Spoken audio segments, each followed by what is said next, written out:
조금 뭐 안타까운 종목이고 사실 시장에 굉장히 좀 이슈가 됐던 종목이기 때문에 한번 보기는 하겠습니다만은 글쎄요 뭐 이게 한 개인의 어떤 분석으로 이 종목을 뭐 어떻게 해야 된다라고 상당히 좀 결론 내리기 힘든 종목이긴 한데 같이 한번 좀 생각을 좀 해보죠. 자, 네이처셀 14,000원에 비중 100%. 근데 사실 네이처셀이 14,000원을 간 적이 없거든요. 그러니까 14,000원은 이 갭으로 떨어진 구간이기 때문에 14,000원을 터치한 적이 없는데 딱 가격이 딱 떨어지는 거 보니까 이게 뭐 물을 탄 것도 아니고 추가 매수를 한 것도 아니고 14,000원은 이게 가격이 간 적이 없는데 일단 뭐 14,000원이라고 생각을 하고 보도록 하겠습니다.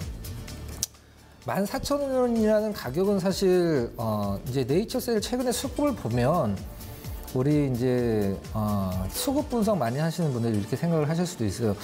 이 네이처셀 이거 왜 기관이랑 외국인들은 이렇게 사지? 이렇게라고 생각을 하실 수도 있는데 기관도 누가 사느냐가 중요하죠. 뭐 투신이 산다든가 아니면 뭐 금융투자가 산다든가 연기금이 산다든가 이런 게 중요한데 지금 네이처셀을 사실 거래량 대비해서 그렇게 뭐 많지는 않죠. 하루에 거의 뭐 몇백만 주, 천만 주가 터지는 종목인데 몇십만 주씩 기관 쪽이 사고는 있는데 어느 쪽에서 사고 있냐면 이제 기타 법인 사실 확인하기가 좀 힘든 왜 사는지 모르는 그런 이제 그 주체인데 이 네이처셀 주주분들이 이렇게 생각을 하실 거예요. 상장 폐지만 되지 마라. 상장 폐지만 안 되면 뭐 다시 살아날 가능성도 일단 뭐 지금 라데표가 구성이 돼 있기 때문에 줄기세포에 대한 연구는 지금 5월 스톱이 들어간 상황이긴 하죠. 그게 가장 큰 악재긴 한데 상장 폐지가 사실 뭐 기업이 그렇게 쉽게 되진 않아요. 왜 구속이 됐느냐가 중요하죠. 지금 현재 표면상으로는 오피셜로 이제 주가 조작인데 만약 혹시 횡령이나 배임이나 이런 것들로 구속됐다라고 하면 이게 바로 이제 상장 폐지 심사가 들어갈 수도 있죠. 바로 내일 상장 폐지 이게 안 되죠. 자, 일단 정지가 들어갑니다. 정지가 들어가고 그다음에 사실 뭐 횡령 배임이 혹시라도 또 발생한다라고 하면 코스닥과 거래소의 자본금 대비 그다음에 대표이사 임원, 일반 사원 이제 뭐 몇 퍼센트 정해져 있거든요. 근데 지금 현재로서는 이제 주가 조정만 돼 있는데 이제 절차가 어떻게 되냐면은 라데표를 이제 조사를 하다가 이게 이제 이래서 안 되겠다 싶으면 이제 거래소 이제 거래 정지를 시키고 굉장히 오랜 기간 동안에 이제 상장 폐지 심사를 하죠. 심사를 해서 이거는 라데표 개인의 어떤 문제죠. 회사 자체의 문제가 아니다라고 판단했을 때는 이제 다시 살려주는 거고 이게 어떻게 뭐 제 입을 말씀드리기 좀 힘든다마는 조직적인 뭐가 좀 있었다라고 그럴 리는 없겠지만 그러면 이제 뭐 거래 정지 그다음에 뭐 그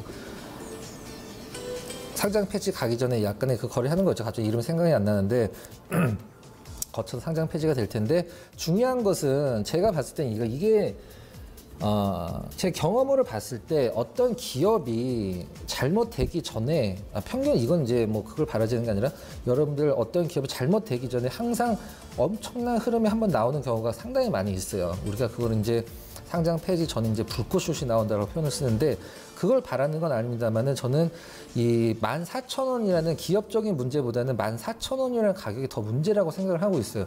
14,000원은 지금 네이처셀이 시장에서 굉장히 노이즈가 크게 나왔던 가격대에서 매수를 하신 건데 왜 이걸 굳이 2,200개 가까운 우리나라 기업 중에 왜 네이처셀을 샀는지 네이처셀 하나만 있다라고 하면 이거를 살까 말까 막 이렇게 고민을 할 수도 있어요. 근데 왜 이렇게 시장에서 노이즈가 나고 스크래치가 난 기업을 굳이 많이 떨어졌다는 이유만으로 사셨는지 그거는 운에 맡긴 거죠. 어떤 분석은 아니란 말이죠. 사실 매수를 해서 내가 성장성을 좋게 봤는데 매수를 해서 그게 뭐 빠질 수는 있습니다. 그 성장성이 지금 시장에서 인정을 못 받고 나중에 인정을 받을 수도 있는 거고 실적이 좋아서 샀는데 실적이 좋은 멀쩡한 기업도 누군가가 이제 뭐 투자 주체가 매도를 하면은 많이 떨어질 수 있는 거거든요. 다시 제자리에 올라갈 수 있다라는 게 이제 수급은 담보를 해주는 거고 실적은. 근데 이 네이처셀은 왜 샀냐라고 본인 스스로한테 한번 질문해 보시면 답이 나올 수가 없어요.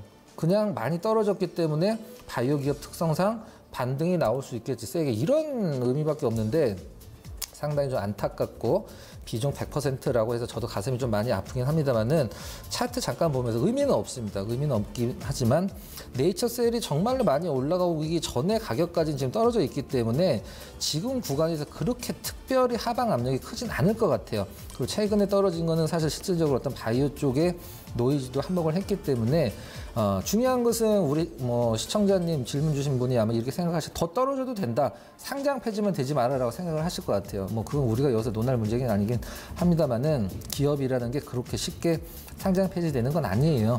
하지만 뭐 어느 순간에 그게 결정이 되는 것도 아니고 조금 시간적인 여유가 있으니까 흐름 좀 지켜보시는데 좀 많이 안타깝네요. 뭐 제가 여기서 도움드릴 방법은 솔직히 없습니다. 그래서 좀 반등시 좀 기다려 보시는 걸 말씀드릴 수밖에 없는데 뭐 라 대표 지금 풀어달라고 국민청원까지 들어간 상황에서 주주들이 워낙에 이게 지금 팬덤이 강한 종목이기 때문에 많이 올랐고 수익도 많이 줬고 많이 안타깝긴 합니다만 지금으로서는 사실 매도는 의미는 없다고 생각을 하고 있어요. 상장 폐지를 당하지 않는 것을 일단 굉장히 좀 많이 알아보셔야 될 것 같아요. 여기저기. 그걸 좀 목표로 일단은 뭐 지금 구간에서 매도는 의미 없다고 생각하고 있어요. 일단 조금 더 지켜보시죠. 좀 안타까움에서 마음에서 많은 도움을 드리지 못하는 부분은 송구하게 생각하고 있습니다.